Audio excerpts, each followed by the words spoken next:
ಗುರುಪ್ರಸಾದ್ ಅವ್ರ ಬಗ್ಗೆ ಮಾತಾಡೋದು, ಅವ್ರ ಸಿನಿಮಾದ ಬಗ್ಗೆ ಮಾತಾಡೋದು, ಅವ್ರು ಇಲ್ಲದೆ ಇರೋ ಟೈಮಲ್ಲಿ ಮಾತಾಡ್ತೀನಿ ಅಂತ ನಾನು ಯಾವಾಗ ಅಂದ್ಕೊಂಡಿರಲಿಲ್ಲ.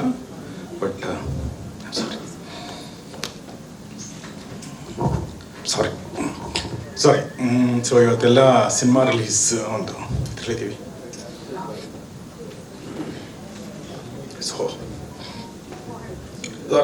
ಸಾರಿ ಓಕೆ. ನಾನು ಯಾವಾಗಲೂ ಗುರುಪ್ರಸಾದ್ ಬಗ್ಗೆ ಅನ್ಕೋತಾ ಇದ್ದೆ, ಇವ್ರ ಬೆಸ್ಟ್ ಇನ್ನೂ ಬರೋದಿದೆ ಅಂತ ನಾನು ಯಾವಾಗಲೂ ಅನ್ಕೋತಿದ್ದೆ. So it's okay. ಸೊ ಅದೇ ನಾನು ಯಾವಾಗಲೂ ಅಂದ್ಕೊಂಡಿದ್ದು. ಮಠ, ಎದ್ದೇಳು ಮಂಜುನಾಥ, ಡೈರೆಕ್ಟರ್ ಸ್ಪೆಷಲ್ಲು, ಎರಡನೇ ಸಲ, ರಂಗನಾಯಕ, ಇದೆಲ್ಲ ಒಂದಲ್ಲ ಇನ್ನೂ ಬೆಸ್ಟ್ ಬರೋದಿದೆ. ಯಾಕೆ ಹಂಗೆ ಅನಿಸ್ತಿತ್ತು ಅಂದರೆ, ದ ಕೈಂಡ್ ಆಫ್ ಕೃಷಿ that he has done about movies. ಅವ್ರ ಸಿನಿಮಾದ ಬಗ್ಗೆ ಅವ್ರು ಗೊತ್ತಿಲ್ಲದಿರೋ ವಿಚಾರಗಳಿಲ್ಲ. ಸ್ಕ್ರಿಪ್ಟ್ ಬಗ್ಗೆ, ಸ್ಕ್ರೀನ್ ಪ್ಲೇ ಬಗ್ಗೆ, ಹಾಡುಗಳ ಬಗ್ಗೆ, ಬೇರೆ ಬೇರೆ ಭಾಷೆಯ ಸಿನಿಮಾಗಳ ಬಗ್ಗೆ ಎಷ್ಟೊಂದು ಸ್ಟಡಿ ಮಾಡಿದ್ರು ಅಂತಂದರೆ ಅದರ ಪ್ರತಿಫಲ ಏನು, ಅದರ ಪ್ರತಿಫಲ ಬರೋದಿದೆ ಇನ್ನು ಅಂತ ನಾನು ಯಾವಾಗಲೂ ಅನ್ಕೋತಾ ಇದ್ದೆ. ಹಾಗಂತ ಅವ್ರು ಮಾಡಿರೋ ಸಿನಿಮಾಗಳು ಚೆನ್ನಾಗಿಲ್ವಾ ಅಂತಂದರೆ ಹಂಗಲ್ಲ, ಅದ್ಭುತವಾದ ಸಿನಿಮಾಗಳಿದೆ. ಕನ್ನಡ ಸಿನಿಮಾ ಚಿತ್ರರಂಗದ ಇತಿಹಾಸದಲ್ಲಿ ಒಂದು ಸಪ್ರೇಟ್ ಚಾಪ್ಟರ್ ಖಂಡಿತ ಗುರುಪ್ರಸಾದ್ ಬಗ್ಗೆ ಬರೀಬೇಕಾಗತ್ತೆ. ಸೊ ಆ ಥರದ ಸಿನಿಮಾಗಳನ್ನ ಅವ್ರು ಕೊಟ್ಟಿದ್ದಾರೆ. You can hate him, you can love him, but you cannot ignore him, you cannot ignore his movies. ಆ ಥರದ ಸಿನಿಮಾಗಳು ಗುರುಪ್ರಸಾದ್ ಅವರು ಕೊಟ್ಟಿದ್ದಾರೆ. ಸೊ ನಾವು ETV ಇದ್ವಿ ಹೈದರಾಬಾದಲ್ಲಿ.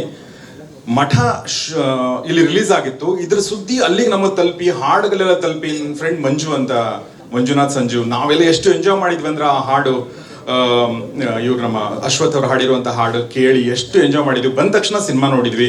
ಆಮೇಲೆ ಅಂದರೆ ಇಲ್ಲಿ TV9 ಬಂದಮೇಲೆ ಆಮೇಲೆ ಬೇರೆ ಬೇರೆ ಸಿನಿಮಾಗಳು ನೋಡಿದ್ವಿ. ಎದ್ದೇಳು ಮಂಜುನಾಥ ಟೈಮಲ್ಲಿ ನಂಗೆ ತುಂಬ ಕ್ಲೋಸ್ ಆದರು. ಎದ್ದೇಳು ಮಂಜುನಾಥ ಯಾವ ಹೋಟ್ಲಲ್ಲಿ ಶೂಟಿಂಗ್ ಮಾಡಿದ್ರು ಅದೇ ಹೋಟ್ಲಲ್ಲಿ ಕರ್ಕೊಂಡು ಹೋಗಿ ಗಾಂಧಿನಗರದಲ್ಲಿ ನಾವು ಶೂಟ್ ಮಾಡಿದ್ವಿ. ಜಗ್ಗೇಶ್ ಅವ್ರನ್ನ ಇವ್ರನ್ನೆಲ್ಲ ಒಂಥರ ಬೇರೆ ಥರ ಪ್ರಯತ್ನ ಮಾಡಿ.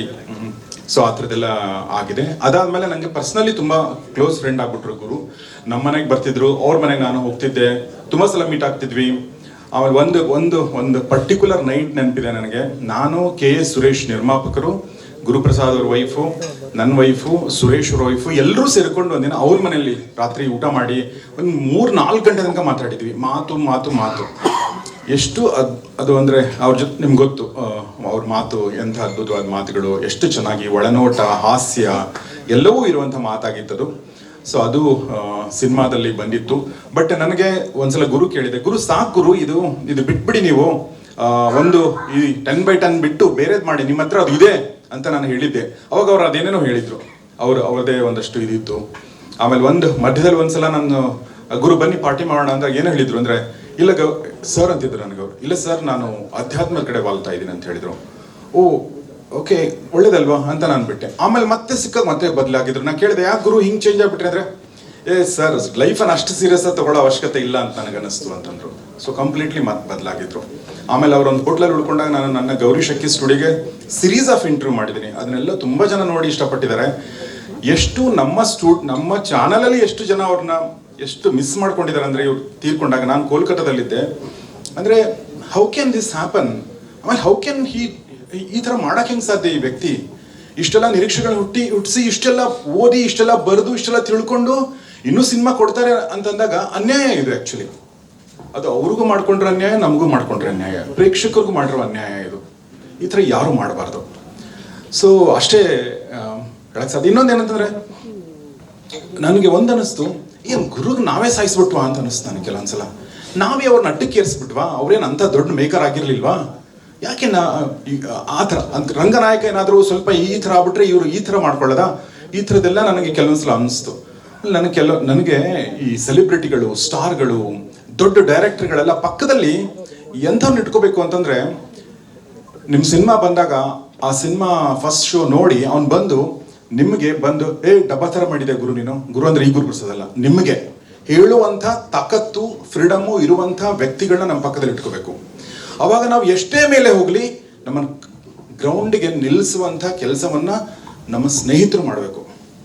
ಹಾಗಂತ ಗುರುಗೆ ಯಾರು ಹೇಳಿಲ್ವಾ? ಖಂಡಿತ ಹೇಳಿದ್ದಾರೆ. ರಂಗನಾಯಕ ರಿಲೀಸ್ ಆದಾಗ ನಾನು ಒಂದು 20-30 ನಿಮಿಷ ಅದ್ರ ರಿವ್ಯೂ ಮಾಡಿದ್ದೀನಿ. ಅದನ್ನ ನೋಡಿ ಅವರು ಥ್ಯಾಂಕ್ಸ್ ಅಕ್ಕಿ ಸರ್, ಸಿಗೋಣ, ವಿಲ್ ಮೀಟ್ ಸೂನ್ ಅಂತ ಹೇಳಿದರು. ಸೊ ನಾನೇನು ಹೇಳಕ್ಕೆ ಹೊರಟಿದ್ದೀನಿ ನನಗೆ ಗೊತ್ತಿಲ್ಲ, ಬಟ್ ಒಟ್ಟಿನಲ್ಲಿ ಅವರು ಹಾಗೆ ಮಾಡ್ಕೋಬಾರ್ದಾಗಿತ್ತು. ಬಟ್ ಎನಿವೆ ಇವತ್ತು ಖುಷಿ ಮೂಮೆಂಟ್ ಇದೆ, ಹೀಗಾಗಿ ನಾನು ಮತ್ತೆ ಮತ್ತೆ ಅದನ್ನೇ ಹೇಳಕ್ಕೆ ಹೋಗಲ್ಲ. ಯಾಕೆ ಅಂತಂದರೆ ಅವ್ರ ಹತ್ರ ಆ ಥರದ ಒಂದು ಪ್ರತಿಭೆ ಇತ್ತು. ಗುರುಪ್ರಸಾದ್ ಥರ ಮತ್ತೆ ಬರಲ್ಲ, ಅಷ್ಟು ಮಾತ್ರ ಹೇಳಕ್ಕೆ ಸಾಧ್ಯ. ಸೊ ಇವತ್ತು ನಾನು ಇವರು ರವಿ ದೀಕ್ಷಿತ್ ಸಿಗೋಕ್ಕಿಂತ ಮುಂಚೆನೇ ನನಗೆ ಗುರುಪ್ರಸಾದ್ ಇದೆಲ್ಲ ತೋರಿಸಿದ್ರು. ನಾನು ನೋಡಿ ನಂಗೆ ಎಷ್ಟು ಇಷ್ಟ ಆಗಿತ್ತು ಅಂದರೆ ಶಾಕಿಂಗ್. ಟ್ರೇಲರ್ ಇದೆ, ಟ್ರೇಲರ್ ಪ್ಲೇ ಮಾಡ್ತಾ ಇದ್ರೆ ನೀವು ರವಿ ಇವರೇ? ಇಲ್ಲ, ಆ ಟ್ರೇಲರ್ ನೋಡಿ ನೀವು ನನಗೆ ಶಾಕ್ ಅಂತ ಒಂಥರ ಎದೆ ಬಂದು ಹೊಡೆದ್ರೆ ಹೆಂಗಿರುತ್ತಲ್ಲ ಆ ಥರ, ಗುರು ಏನಿದು ಅನ್ನೋ ಥರ. ಓಹ್ ಆಯ್ತಲ್ವಾ ನಿಮ್ಗೆ ಅನ್ನಿಸ್ತಲ್ವಾ ನಿಮಗೆ, ಅಂದ್ರೆ ನಾನು ಸಕ್ಸಸ್ಫುಲ್ ಆದೆ ಅನ್ನೋ ಥರ ಅವ್ರು ಹೇಳಿದ್ದಂಗೆ ನೆನಪಿದೆ. ಸೊ ಎನಿವೆ ನಗು ಶರ್ಮಾ ಮತ್ತು ಅವರು ಫ್ಯಾಮಿಲಿ ಎಲ್ಲ ಇಲ್ಲಿದ್ದಾರೆ. ಸುನಿ ಹೇಳ್ದಂಗೆ ನಗು ಮುಖದಲ್ಲಿ ಅವ್ರ ಫ್ಯಾಮಿಲಿ ಮುಖದಲ್ಲಿ ನಗು ಮೂಡಿಸುವಂಥ ಕೆಲಸವನ್ನು ನಾವು ಮಾಡಬೇಕಾಗಿದೆ. ಆಮೇಲೆ ನಾನು ನಮ್ಮ ಮಾಧ್ಯಮ ಮಿತ್ರರಿಗೆ ಕೇಳ್ಕೊಳ್ಳೋದೇನೆಂದರೆ, ಮಾಧ್ಯಮ ಮಿತ್ರರ ಜೊತೆಗೆ ಅವ್ರು ತುಂಬ ಫ್ರೆಂಡ್ಲಿ ಆಗಿದ್ರು. ಬಹುಶಃ ಅಷ್ಟು ಫ್ರೆಂಡ್ಲಿ ಯಾವ ನಿರ್ದೇಶಕರು ನಿರ್ಮಾಪಕರು ಇರಲಿಕ್ಕಿಲ್ಲ, ಅಷ್ಟು ಫ್ರೆಂಡ್ಲಿ. ಅಂದರೆ ಅವ್ರು ಯಾವಾಗೂ ಬೇರೆ ಒಂದು ಡಿಸ್ಟೆನ್ಸ್ ಮೇಂಟೈನ್ ಮಾಡ್ತಿರ್ಲಿಲ್ಲ. ಸೊ ಎಲ್ಲರ ಜೊತೆ ಫ್ರೆಂಡ್ಲಿ ಆಗಿದ್ರು. ಬಹುಶಃ ಭಾಳಷ್ಟು ಜನ ಇಲ್ಲಿ ವರದಿಗಾರರಿಗೆ ಮತ್ತು ಛಾಯಾಗ್ರಾಹಕರಿಗೆಲ್ಲ ತುಂಬ ಫ್ರೆಂಡ್ ಆಗಿದ್ರು ಅಂತ ನಾನು ಅನ್ಕೋತೀನಿ.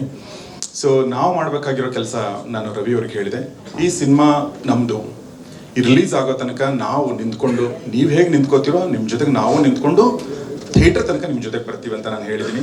ಅದೇ ಕೆಲಸವನ್ನು ನಾವೆಲ್ಲರೂ ಮಾಡೋಣ. ಇದು ನಾವು ಸಣ್ಣ ಒಂದು ರವಿ ಗುರುವರಿಗೆ ನಾವು ಸಲ್ಲಿಸಬಹುದಾದ ಒಂದು ಶ್ರದ್ಧಾಂಜಲಿ ಅಂತ ನನಗನ್ಸುತ್ತೆ. ಸಿನಿಮಾ ನೋಡಿ ಖುಷಿ ಆಗತ್ತೆ ಎಲ್ರಿಗೂ. ಹೊರಗಡೆ ಬಂದು ನಾವು ಇನ್ನೊಬ್ರಿಗೆ ಫೋನ್ ಮಾಡ್ತೀವಿ ಅಂತ ನನಗನ್ಸುತ್ತೆ. ಒಂದು ಸಕ್ಸಸ್ಫುಲ್ ಸಿನಿಮಾ ಆಗೋದು ಅವಾಗಲೇ. ಹೊರಗಡೆ ಬಂದು ಫೋನ್ ಮಾಡ್ಬೇಕು ಅನ್ಸಿದ್ರೆ ಅದು ಸಕ್ಸಸ್ಫುಲ್ ಸಿನಿಮಾ. ಆ ಥರ ಗುರುವಿನ ಎದ್ದೇಳು ಮಂಜುನಾಥ 2 ಆಗತ್ತೆ ಅಂತ ಅನ್ಕೋತೀನಿ. ರವಿ ದೀಕ್ಷಿತ್ ಮತ್ತು ನಮ್ಮ ವಾಗೀಶ್ ಅವರು ಮತ್ತು ರಮೇಶ್ ಅವ್ರು ಇವತ್ತೇ ಮೊದಲನೇ ಬಾರಿಗೆ ನಾನು ಸಿಗ್ತಾ ಇರೋದು. ಈ ಎಲ್ಲರ ತಂಡ ಒಂದು ಮುಂದೆ ನಿಂತ್ಕೊಂಡು ಈ ಸಿನಿಮಾ ರಿಲೀಸ್ ಮಾಡೋಕ್ಕೆ ಹೊರಟಿದೆ. ಅವ್ರು ಇಲ್ದಿರುವಂತಹ ಅವ್ರ ಅಬ್ಸೆನ್ಸ್ ಟೈಮಲ್ಲಿ. ಸೊ ಅವ್ರ ಮೇಡಮ್ ಕೂಡ ಇಲ್ಲಿದ್ದಾರೆ. ಸೊ ಎಲ್ರಿಗೂ ಒಳ್ಳೇದಾಗಲಿ, ಒಳ್ಳೆ ಸಿನಿಮಾ ಆಗಲಿ, ಸೂಪರ್ ಹಿಟ್ ಆಗಲಿ. ಗುರು ನಮ್ಮ ಜೊತೆಗೆ ಯಾವಾಗಲೂ ಇರ್ತಾರೆ, ಇರಲಿ. ಧನ್ಯವಾದ. Thank you.